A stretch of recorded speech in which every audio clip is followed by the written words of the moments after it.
So, magandang hapon sa ating lahat. So, papakita ko lang itong binili ko sa junk shop na laro ng bata na malaki to. Bali, tinan mo kung gaano ba yung yan. Bali, hindi siya yung ibang laro na maliit lang. So, hindi siya kasing laki ng speaker na malaki. Hindi yan. So, yung speaker, yun, medyo malaki siya. So, ito yung tampo. Ito ko na yung tampo. Malaki kasi yung parang laruan na yan, bike, electric. Gagawin ko dyan, papaganahin ko siya, tapos pagkatapos kong paganahin, bubahin ko yung ilaw. Ito binili ko lang to sa junk shop. Bali marunong tayo kasi mag-wire ng mga wire na yan. Ito, naiintindihan ko kasi siya kaya parang kaya kong gawin. Tapos bumili tayo ng battery. Yung battery niyan wala na. Bali kasi yan ina-assemble ko na lang ng kapaganahin ko, tapos lalagyan ko siya ng ano. Bumili ako ng battery na wait lang. Basta magandang battery ito. Ito yung ginagamit ko sa solar eh. Yan 12 volts tapos 16 amps. Pang e-bike yan. Tapos bumili din ako ng ganito na malakas yung basta malakas yung andar niya, hindi siya katulad ng ibang laruan na mahina, mabagal. So dito pagka natapos na natin yung pagkakagawa, papakita ko sa inyo yung yari nito at masasabi ko matutuwa yung mga batang maglalaro nito kasi ito mabilis, para siyang electric bike na rin halos. Bali mamaya pagkatapos kung gawin anong itsura at gaano kabilis, kung anong maganda baga o hindi. At saka nilagyan ko rin pala siya ng busina. Ito nilagyan ko ng busina. Lumang busina ko yan konektado siya doon, wire yan dito. So dito siya sa lalaki kong anak. Mamaya titesting natin kung anong mangyayari pagka napandar natin. So mamaya lang. So naayos natin yung mga wire na yan, ay ginabit-kabit ko na kahit medyo nakakalito. So yan, may gana na yung busina. Oh yun, pansin nyo, malakas pati yan, pang tricycle yun ay. So mamaya ayusin pa natin kasi ito lalagyan pa natin ng wire para mapagana itong isang buong yan. May switch siya so papaganahin din natin itong ilaw na ito. Yan. Di kanyang ilaw na yan na bili natin. Papaganahin lang natin kasi nakita ko yung wire. So mamaya ulit, update ulit tayo. Yan, ginabitan na natin ng battery. Yung tingin na ng battery kung full charge siya. Ang full charge niyan 13. So pagka na full charge siya, tapos tinanggal mo yung charge, papatak lang siya mga 12.5 ganyan. At saka pagka yan malolobat na, babaksak siya ng mga 10 o kaya 9. Lobat na yun, wala na siya. So ito, tinginan ko yan para pag ito hindi ko siya nilolobat ng todo, para yung battery na yun, para hindi siya agad masira, para matagal mo siya magagamit. Bigyan na natin to para pagka lobat, ma-charge natin. At ito pati, at saka ito pa, ito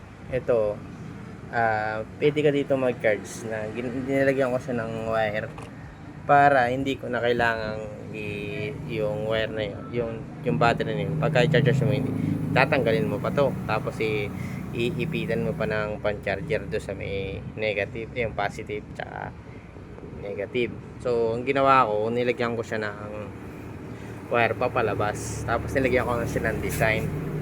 So ito, konektado ito sa battery ito.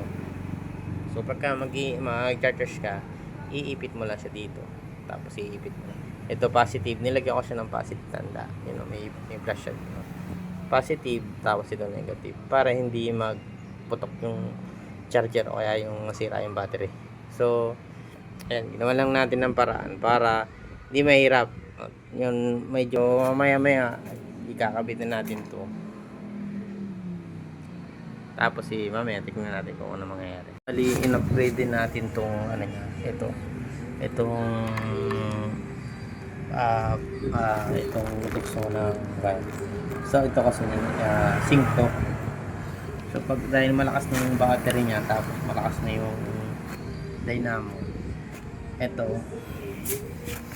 hindi na siya nainit, tsaka hindi na siya nasusunog yung pinakatulong kasi makapal na siya. So makapal na sync yan, sync. Tapos ito sync din, yan na init. Wala, hindi yan masusunog kasi hindi naman maliab yan, hindi naman yan maputok, hindi naman yan di gasolina. Pwede yung titigin na lang yan dahil hindi aandar. Pero kung kasabihin ma-aksidente yung bata kasi liliab ng malakas, hindi naman ganun. Ang mangyayari niyan, lagi mauuna masira yung wire, hindi nagagana. Yun lang ang ano yan. Kaya kung naano kayo kasi baka ma-aksidente lang yung bata sa ginagawa o di man, kasi alam ko man yan. Laging wire muna, hindi naman yan masabog na parang di gasolina. Hindi naman yan wala man din yung kuryente. Kaya no, di kaya ito negative positive yan kung sakali. Wala. Pero pagka di kaya na, pero pagka dinikit mo siya, ayan, answer yan. Pero pagka inaabot mo yung kamay mo, dapat mo kuryente na ako, diba? Kung may kuryente, wala man, no? O konti na lang, buuin na natin. May ilaw na siya. Mamaya ayusin pa natin yan. Pagka yan ay pinatay natin, so yan, message yan. Pagka sinus natin, tayo na rin yung ilaw niya. Pero hindi apektado yung busina sa kanya kahit nakapatay. Ayan, nagana pa rin yung busina. Tsaka hindi na apektado yung silinyador ng ginawa ko lang to, ginawa ko lang yan. Tapos yung dynamo hindi apektado doon sa switch na yan. So kahit na ano yan, andar yan. So yan, pisayin natin. Yan. So halos okay na lahat. So makikita mo din yung pagka, halimbawa ito yung switch tapos ito yung battery. So makikita niyo yung pagka nabawas yan. Yan. Yan. Babalik siya sa dati kasi nabalik ulit yung ano niya. So pagka nakita kong 11 na lang yan, kina-charge ko na. Laruan ng bata pero in-upgrade natin para mas matindi yung laro ng bata, mas maganda. So mamaya pagka ikakabit na natin dahil buo na. So yan na. Lagay na yung ano. So testingin natin kung gaano kalakas yung lagay natin. So yan. Yan, umpisa na natin ha. Uy. Lakas. Kuha. Uy. Hindi nakakakuryente ha, yung natiklap na yun, hindi nakakakuryente. Wala lang yun, yun sa lakas lang ng ano, battery ano. Lakas. Yan. So yan, kakatuwa yan. Sana hindi naman ma-accidente kasi hindi ko naman pinapapunta sa karsada yung ano po. Ganyan lang, hindi nila sa may tabi lang namin. Marunong naman pati yun.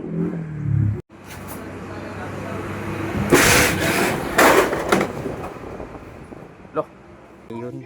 Tapos ito wala to kanina eh. Sadya ko to tinanggal kasi para baga may lagay ng mga pagkain ng bata dito. Ang tawag dito sa motor. Yan. So yan, i-testingin niya na. Ayun pala ang anak ko. So kung gaano siya kalaki, dito ka daw bibi. Hanggang dito siya sa may parang sa may ribs ko. Yan, dito sa ribs. So yan, i-testingin niya na kung gaano kabilis. Ayun, ano agad lang. Gusto mo Jerome, bilis. Hindi pwedeng todo kasi masyadong mabilis yung andar na. Kaya marunong siya magtansya kasi hindi niya pinapersa yung silinyador.